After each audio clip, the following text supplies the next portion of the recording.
قربانی ہے یہ رب کے لیے،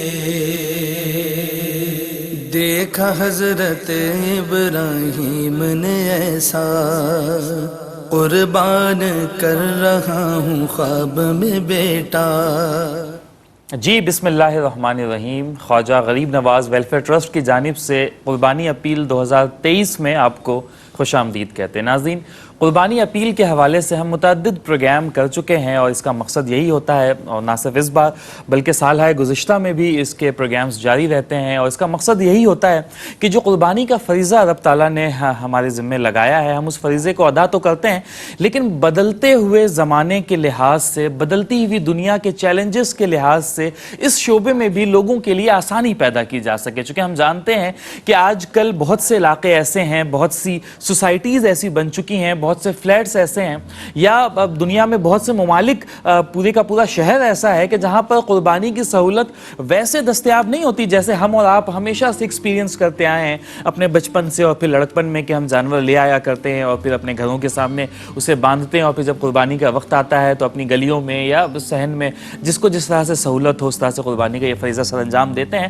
اب اس کا پیراڈائم تھوڑا سا شفٹ ہوتا جا رہا ہے، تو اسی چیز کو مد نظر رکھتے ہوئے، اور سب سے پہلے تو اس چیز کو مد نظر رکھتے ہوئے اور خلق خدا کے لیے بھی آسانی پیدا کرنے کے لیے، ان دو چیزوں کو مد نظر رکھتے ہوئے خواجہ غریب نواز ویلفیئر ٹرسٹ نے اجتماعی قربانی کی یہ سہولت متعارف کروائی ہے کہ آپ جہاں سے بھی ہمیں دیکھ رہے ہیں، آپ چاہے پاکستان میں رہتے ہوں یا دیار غیر میں رہتے ہوں، اگر آپ خواجہ غریب نواز کے ساتھ اس اجتماعی قربانی میں حصہ لینا چاہتے ہیں تو آپ کے لیے طریقہ کار بہت ہی آسان ہے۔ آپ ہماری ویب سائٹ پر جا سکتے ہیں، جو کہ اس وقت اسکرین پر بھی موجود ہے۔ ہماری ویب سائٹ پہ آن لائن پورٹل آپ کو سامنے دکھ جائے گا، آپ اس پر کلک کریں اور جو بھی آپ کی ریکوائرمنٹس ہے اس کے مطابق آپ قربانی بک کر سکتے ہیں۔ آپ کی بک کی گئی قربانی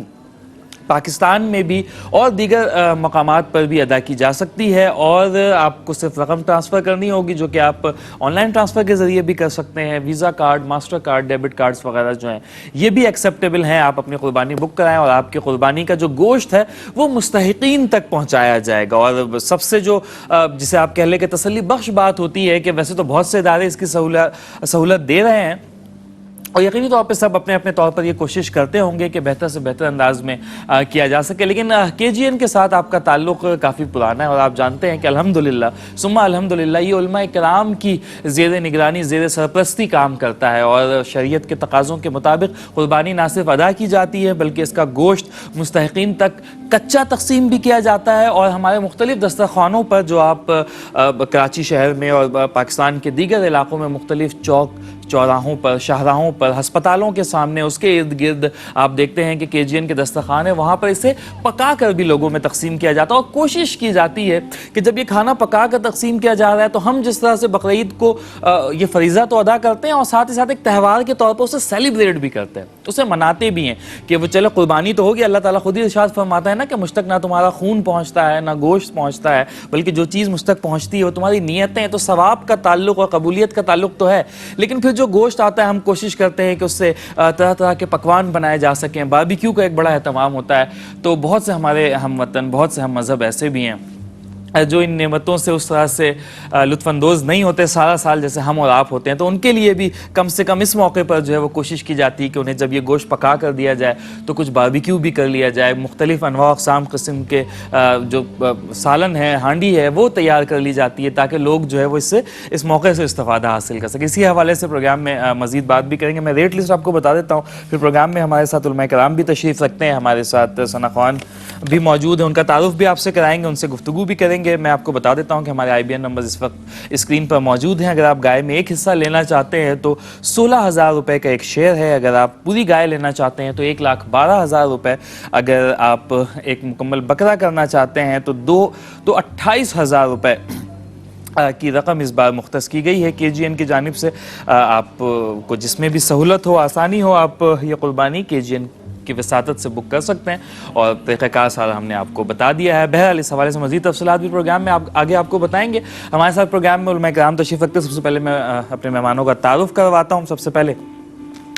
آج ہمارے ساتھ موجود ہیں جناب علامہ سعید رضا گیلانی صاحب. علامہ صاحب آپ کا خیر مقدم ہے. کیسے مزاج علامہ صاحب؟ ٹھیک ہے الحمدللہ، اللہ کرم، آپ کی دعائیں. آج بڑے دنوں کے بعد آپ کے ساتھ پروگرام میں بیٹھنے کا اتفاق ہوا, غالباً کوئی 3-4 ہفتوں کے بعد. جب بھی علامہ صاحب ہوتے ہیں ماشاءاللہ بڑی سیر حاصل گفتگو ہوتی ہے, اللہ نے بڑی دسترس دے رکھی ہے مختلف علوم پر. علامہ صاحب کے ساتھ ہی ہمارے ایک اور ہر دل عزیز جناب علامہ عبد المصطفیٰ عابد صاحب تشریف رکھتے ہیں. علامہ صاحب آپ کا بھی خیر مقدم ہے. کیسے مزاج ہیں آپ؟ ٹھیک ٹھاک ہیں, خیریت سے؟ علامہ صاحب بھی ماشاءاللہ وقتاً فوقتاً KGN اور احساس اور دیگر ٹیلی تھون نشریات میں ہمارے ساتھ ہوتے ہیں. ان کی گفتگو بھی آپ سماعت فرماتے رہتے ہیں. ہمارے ساتھ ایک ثنا خوان رسول بھی موجود ہے جناب وقاص. وقاص بھائی کیسے ہیں آپ؟ خیریت سے؟ ٹھیک ٹھاک ہیں.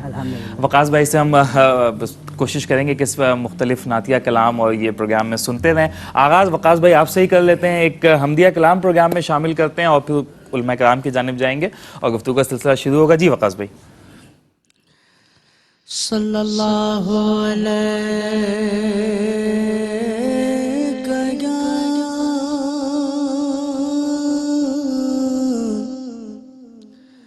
یا رسول اللہ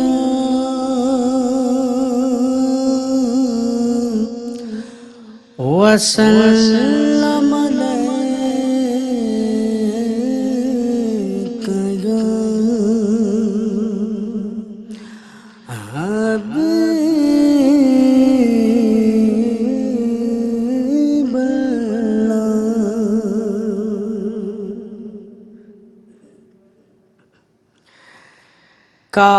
کعبے کی رونق کعبے کا منظر کعبے کی رونق کعبے کا منظر اللہ اکبر اللہ اکبر اللہ اکبر اللہ اکبر دیکھوں تو دیکھے جاؤں برابر دیکھوں تو دیکھے جاؤں برابر اللہ اکبر اللہ اکبر اللہ اکبر اللہ اکبر حیرت سے خود کو کبھی دیکھتا ہوں اور دیکھتا ہوں کبھی میں حرم کو حیرت سے خود کو کبھی دیکھتا ہوں اور دیکھتا ہوں کبھی میں حرم کو لایا کہاں مجھ کو میرا مقدر اللہ اکبر اللہ اکبر اللہ اکبر اللہ اکبر اور کعبے کے اوپر سے جاتے نہیں ہیں کس کو ادب یہ سکھاتے نہیں ہیں کعبے کے اوپر سے جاتے نہیں ہیں کس کو ادب یہ سکھاتے نہیں ہیں کتنے کبوتر اللہ اکبر اللہ اکبر اللہ اکبر اللہ اکبر اور یاد آ گئی جب اپنی خطائیں اشکوں میں ڈھلنے لگی التجائیں یاد آ گئی جب اپنی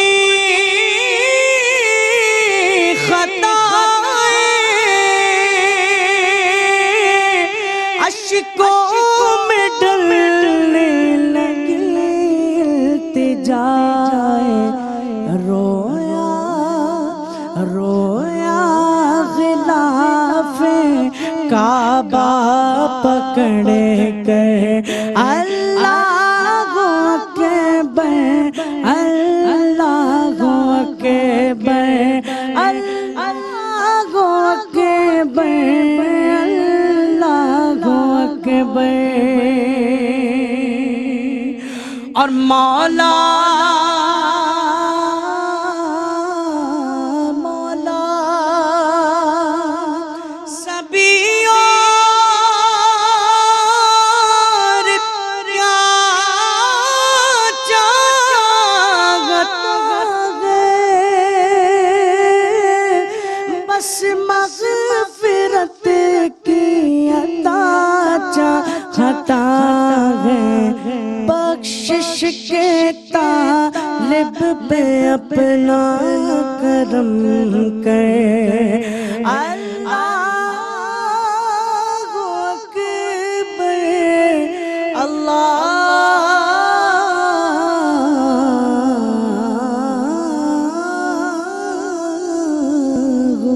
اکبر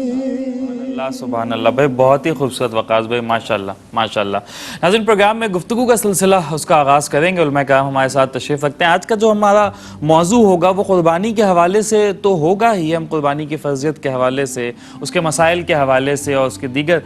پہلوؤں کے حوالے سے ہم گفتگو کریں گے لیکن ساتھ ہی ساتھ آج کا ہمارا ایک موضوع جو کہ 2 حصوں میں ہم اسے انشاءاللہ مکمل کریں گے وہ حج کے حوالے سے بھی ہوگا چونکہ قربانی کے ساتھ ہی حج کا جو ہم پر فرض ہے اس کا موسم بھی رہتا ہے اس کا مہینہ بھی رہتا ہے تو وہ حج کے حوالے سے اس کی فرضیت کے حوالے سے اور جس جگہ پر حج ادا کیا جاتا ہے اس کے حوالے سے بھی گفتگو کریں گے سب سے پہلے علامہ سید رضا گیلانی صاحب آپ کی جانب آؤں گا یہ جو بقرعید کا مہینہ ہوتا ہے اور اس کے ساتھ ہی مطلب حج کے ایام بھی شروع ہو جاتے ہیں اس کا آغاز بھی ہوتا ہے اچھا مسلمانوں کا میں تھوڑی سی تاریخ میں چاہوں گا کہ ہم جائیں مسلمانوں کا جو قبلہ اول کہا جاتا ہے وہ کہا کیا جاتا ہے وہ مسلمانوں کا قبلہ اول بیت المقدس اور اس کے بعد جو ہے اسے تبدیل کر دیا گیا بیت اللہ میں تو یہ جو حج کا فریضہ ہے تو اگر قبلہ اول پہلے بیت المقدس تھا اور پھر بعد میں اسے بیت اللہ میں تبدیل کیا گیا حج بیت اللہ میں ہوتا ہے تو ذرا بیت المقدس کے حوالے سے بتائیے کہ وہ کس طرح سے قبلہ اول رہا مسلمانوں کو اور پھر کب اسے تبدیل کیا گیا اور بیت اللہ کی جانب اس حوالے سے ذرا ارشاد کیجیے بسم اللہ الرحمن الرحیم رب اشرح لی صدری ویسر لی امری واحلل عقدۃ من لسانی یفقہوا قولی مسجد اقصیٰ بیت المقدس کی تاریخ کے حوالے سے جو آپ نے سوال کیا تو یقیناً ہمارے ناظرین کے ذہن میں بھی یہ ہونا چاہیے یہ جو ہم کہتے ہیں نا کہ مسلمانوں کا قبلہ اول بیت المقدس یعنی مسجد اقصیٰ ہے یہ مسلمانوں کا قبلہ اول ہے لیکن اہل ایمان کا یعنی پہلے انبیاء کرام جو ہیں ان کا قبلہ بیت اللہ شریف ہی رہا ہے اچھا حضرت آدم علیہ السلام سے لے کر حضرت موسیٰ علیہ السلام تک تمام انبیاء کرام کا قبلہ وہ بیت اللہ شریف یعنی خانہ کعبہ ہی رہا ہے صحیح پھر اس کے بعد حضرت موسیٰ علیہ السلام سے لے کر حضرت عیسیٰ علیہ السلام ان کا یعنی یہودیوں کا اور عیسائیوں کا حضرت موسیٰ علیہ السلام کے ماننے والے حضرت عیسیٰ علیہ السلام کے ماننے والے ان کا قبلہ بیت المقدس یعنی مسجد اقصیٰ رہا صحیح پھر مسلمانوں نے بھی ابتداء اسلام میں کچھ عرصے جو ہے وہ بیت المقدس کی طرف منہ کر کے نماز پڑھی اور تقریباً 17 مہینے 16.5 مہینے یہ اتنا بیت المقدس کی طرف منہ کر کے نماز پڑھی اور پھر جو جو ہے وہ بیت اللہ شریف دوبارہ سے یہ ہمارا قبلہ قرار دے دیا گیا. تو ہم جو کہتے ہیں مسلمانوں کا قبلہ اول، تو مسلمانوں کا قبلہ اول بیت المقدس، لیکن اصل جو قبلہ ہے وہ بیت اللہ شریف ہی رہا ہے پچھلے انبیاء کرام. یعنی کہ یہ بالکل ریلیٹ کرتا ہے امت محمدیہ کے لیے کہ وہ ان کا 16 اور 17 مہینوں کے آس پاس. بڑی اچھی انفارمیشن. اچھا، بیت المقدس کی تاریخ کے حوالے سے بھی اگر ہم دیکھیں کہ چونکہ یہ بھی ایک معظم جگہ ہے، مسلمانوں کا بھی قبلہ اول، اور حضرت موسیٰ علیہ السلام، حضرت عیسیٰ علیہ السلام کا بھی یہ رہا ہے قبلہ. بیت المقدس یہ جس مقام پر ہے، جس شہر میں ہے، اس کو بھی القدس کہا جاتا ہے. اور اس کے معنی ہے کہ ایسا شہر جو نہایت مقدس ہو، نہایت تعظیم والا ہو. اور وہ مقام، وہ جگہ، وہ شہر ایسا شہر ہے جس میں کثیر ہا انبیاء کرام تدفین کی گئی، وہاں پر مدفون ہے، ان کے مزارات طیبہ ہیں. اور حضرت زکریا علیہ السلام، ان کا مزار مبارک بھی وہیں پر ہے. اور یہ وہ مسجد ہے کہ مسجد حرام کے بعد، یعنی یہ نبی کریم صلی اللہ علیہ وسلم نے اس کے بارے میں بیان بھی فرمایا کہ جب حضرت آدم علیہ السلام نے جب بیت اللہ شریف کو تعمیر فرمایا تو اس کے 40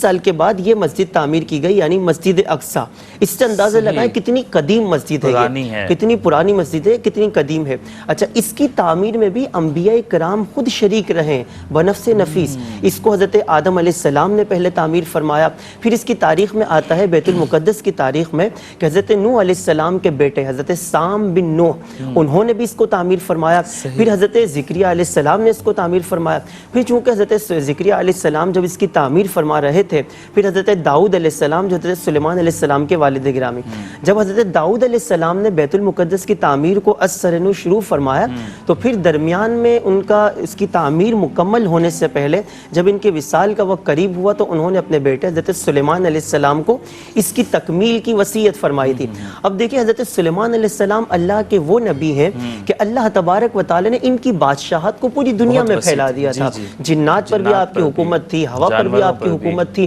آپ کی بادشاہت کو اس قدر طویل کر دیا گیا. تو حضرت سلیمان علیہ السلام نے اس کو ایک دلچسپ طریقے سے تعمیر فرمایا. یعنی ہوتا یہ تھا کہ پہلے جو ہے وہ لوگ تعمیر کرتے تھے انسانوں میں سے. حضرت سلیمان علیہ السلام کی چونکہ بادشاہت وہ جنات پر بھی تھی، آپ نے جنات کی ایک جماعت کو خاص اس کے لیے مقرر فرمایا کہ جنات اس بیت المقدس کی تعمیر فرمائیں گے، اور جنات کی ایک جماعت صبح شام اس کی تعمیر میں لگی رہتی. اللہ تبارک و تعالی نے دیکھیں اس کی تعمیر کس طرح تکمیل فرمائی کہ حضرت سلیمان علیہ السلام کی بھی جب وصال کا وقت قریب ہوا تو 1 سال مکمل آپ کا وصال مبارک جب آخری لمحات تھے، آپ گئے، غسل فرمایا، آپ نے نئے کپڑے پہنے، خوشبو لگائی، یعنی بالکل تیار ہو کر، اور اسی مقام پر ایک جگہ تھی حضرت سلیمان علیہ السلام، جیسے ہماری مسجدوں میں ممبر ہوتا ہے، آپ ممبر کی سیڑھی پر اپنا عصا مبارک رکھ کر وہاں پر تشریف فرما ہوئے. اور یہ بھی آپ کی عادت طیبہ تھی کہ جب جنات تعمیر کر رہے ہوتے تو آپ وہاں پر تشریف فرما ہو کر ان کی نگرانی کیا کرتے تھے. اب آپ وہیں پر اسی طرح جا کر کھڑے ہو گئے، تشریف ہوا. اب جب جنات نے دیکھا کہ حضرت سلیمان علیہ السلام ہماری نگرانی کر رہے ہیں تو انہوں نے تعمیر کو جاری رکھا. 1 سال مسلسل اللہ تبارک و تعالی نے، جب یہ وہاں پر جا کر کھڑے ہوئے، اللہ تبارک و تعالی کے حکم سے حضرت جو ملک الموت ہے حضرت اسرائیل علیہ السلام، انہوں نے آپ کی روح قبض فرمائی. لیکن دیکھیے اللہ تبارک و تعالی کی حکمت، حضرت سلیمان علیہ السلام کی روح بھی قبض ہو گئی، لیکن آپ اپنی عصا مبارک پر اسی طرح ٹیک لگا کر 1 سال تک اسی طرح تشریف فرما رہے. روح قبض ہو گئی لیکن اس کے باوجود یہ بھی اللہ تبارک و تعالی کی قدرت کو ظاہر کرتا ہے. 1 سال تک آپ اسی طرح تشریف فرما رہے. جنات نے جب اس کی تعمیر مکمل کر لی، پھر اللہ تبارک و تعالی کے حکم سے آپ کا جو عصا مبارک تھا اس کو دیمک نے نیچے سے کھایا تو آپ زمین پر تشریف لے آئے. تو یہ اس کی تعمیر مکمل کی حضرت عیسیٰ علیہ السلام نے جنات کے ذریعے. پھر اس کے بعد مسلمانوں نے ابتدا میں جب اس کی طرف منہ کر کے نماز پڑھی، اب چونکہ میں نے جیسے ابتدا میں ذکر کیا کہ اصل قبلہ جو تھا وہ پہلے انبیاء کرام کا بھی بیت اللہ شریف رہا تھا، تو نبی کریم صلی اللہ علیہ وسلم کی بھی ایک چاہت تھی کہ ہمارا جو پہلا قبلہ جو حضرت ابراہیم علیہ السلام کا بھی قبلہ رہا ہے، کاش ہمارا بھی بیت اللہ شریف ہوتا. اچھا، دونوں اپنی جگہ مقدس ہیں لیکن بیت اللہ شریف کا معاملہ الگ ہی ہے. بیت اللہ شریف کی عظمت اپنی جگہ ہے. تو نبی کریم صلی اللہ علیہ وسلم کی ایک چاہت تھی کہ کاش ہمارا قبلہ وہی ہوتا جو بیت اللہ شریف، یعنی جو حضرت آدم علیہ السلام کا قبلہ رہا. ایک پیر کا دن تھا، یہ روایتوں میں آتا ہے، نبی کریم صلی اللہ علیہ وسلم ظہر کی نماز ادا فرما رہے تھے، اب یہ چاہت، یہ طلب اس قدر بڑھ گئی کہ نماز ابھی جاری ہے، اور نماز کے اندر آپ کے دل میں یہ خیال تھا کہ کاش ہمارا قبلہ بیت اللہ شریف ہو، اور آپ کی نگاہ آسمان کی طرف اٹھ رہی تھی کہ ابھی وحی کا نزول ہو اور ہمارا قبلہ وہی بیت اللہ شریف کر دیا جائے۔ اللہ تبارک و تعالی نے اپنے محبوب کریم کو تسلی دیتے ہوئے آپ کی خوشی کے لیے، آپ کی چاہت کی خاطر اس وقت جو نزول قبلہ یعنی تحویل قبلہ کا حکم نازل فرمایا، وہ بھی اتنے پیارے انداز میں فرمایا کہ قد نرا تقلب وجہک فی السماء۔ پہلے ابھی قبلے کی تبدیلی کا حکم نہیں دیا، اب دیکھیے انداز دیکھیے اللہ تبارک و تعالیٰ نے اپنے محبوب کریم سے کہ اس پہلے انداز کو بیان فرمایا کہ قد نرا تقلب وجہک فی السماء، اے محبوب آپ کا یہ جو آسمان کی طرف بار بار چہرہ اٹھنا یہ ہم دیکھ رہے ہیں، اور یہ کس وجہ سے ہے؟ تاکہ قبلے کی تبدیلی کا حکم نازل ہو جائے۔ پھر فرمایا فولی وجہک شطر المسجد الحرام، تو اپنے منہ کو، اپنے چہرے کو قبلہ یعنی بیت اللہ شریف مسجد حرام کی طرف پھیر لیجئے۔ تو یہ مسلمانوں کا اب قبلہ جو ہے وہ بیت اللہ شریف ہوا، ابتدا میں بیت المقدس رہا ہے، اور آج بھی مسلمانوں کے لیے بیت المقدس وہ عظمت والی جگہ ہے۔ اس وقت چونکہ وہ جو ہے وہ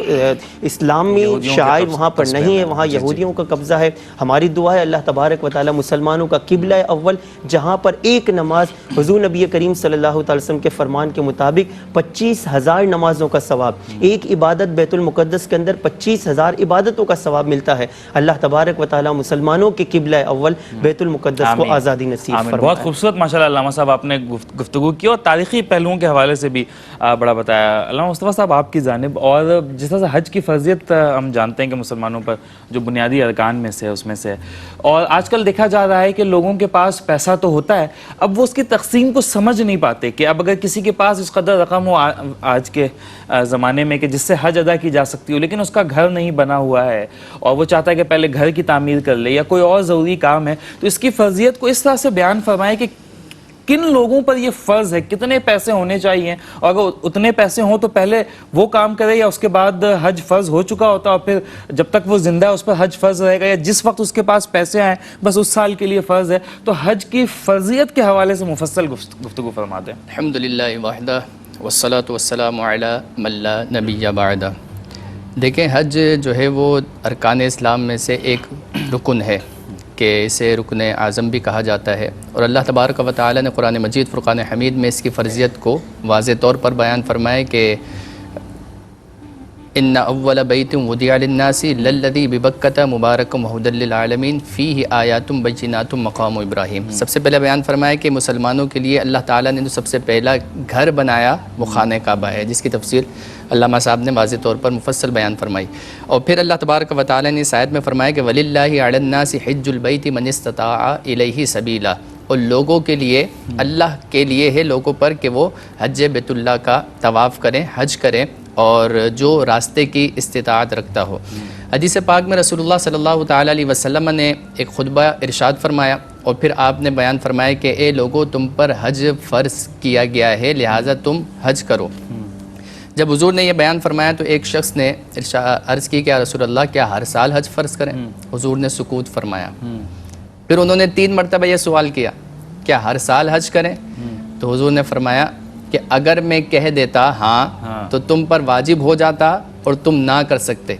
اب یہاں ایک نکتہ علماء کرام بیان فرماتے ہیں کہ حضور کو اللہ تعالیٰ نے دین اسلام میں اختیارات عطا فرمائے ہیں، صحیح، کہ حضور نے فرمایا کہ اگر میں ہاں کہہ دیتا تو ہر سال تم پر واجب ہو جاتا۔ اور دوسرا نکتہ یہ بیان فرمایا کہ حضور علیہ نبینا علیہ السلام کو غیب کا علم بھی اللہ تعالیٰ نے عطا فرمایا کہ تم نہ کر سکتے، یعنی استطاعت نہیں رکھ سکتے،